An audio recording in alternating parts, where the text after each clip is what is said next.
पुढच्या महिन्यात 22 जानेवारीला अयोध्येमध्ये राम मंदिराचं उद्घाटन होणार आहे। या उद्घाटनाकरता समाजाच्या विविध क्षेत्रातल्या प्रतिष्ठित व्यक्तींना आमंत्रित करण्यात आलंय। त्यामध्ये प्रमुख राजकीय पक्षाच्या नेत्यांचाही समावेश आहे। मात्र या निमंत्रणावरून राजकीय वादाला तोंड फुटलंय। खासदार संजय राऊतांनी निमंत्रणावरून भाजपवर टीका केली आहे। त्याग केलाय राम मंदिरासाठी।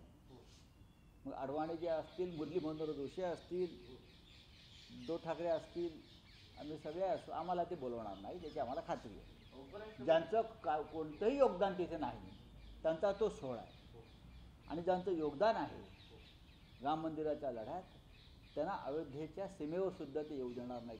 भाजपशी युती तुटल्यापासून ठाकरे आणि भाजपत राजकीय संघर्ष पेटलाय। एकनाथ शिंदेंच्या बंडानंतर त्याला आणखीनच धार आली आहे। खरे तर युतीत असताना 2019च्या लोकसभा निवडणुकीपूर्वी उद्धव ठाकरेंनी भाजपला राम मंदिराच्या मुद्द्यावरून डिवचलं होतं। ठाकरेंची टीका भाजप पक्षश्रेष्ठींच्या चांगली जिव्हारी लागली होती। आता राम मंदिर उद्घाटनाच्या निमित्तानं पुन्हा एकदा हा राजकीय वाद उफाळून आलाय।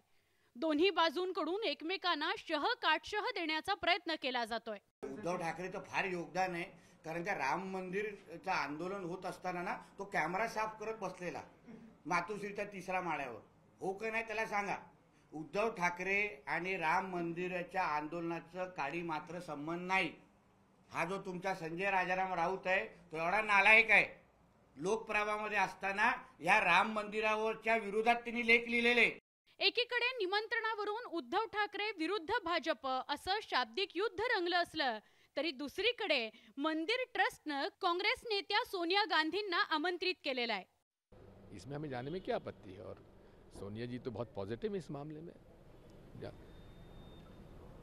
निमंत्रण मिला है, या तो वो जाएंगी या डेलीगेशन हमारा जाएगा। अयोध्येत राम मंदिर उद्घाटनाची तयारी जोरात सुरू आहे। पंतप्रधान नरेंद्र मोदींच्या उपस्थितीत हा सोहळा पार पडणार आहे। 16 जानेवारीपासून प्राणप्रतिष्ठा पूजा सुरू होणार आहे, ती 22 जानेवारीपर्यंत चालणार आहे।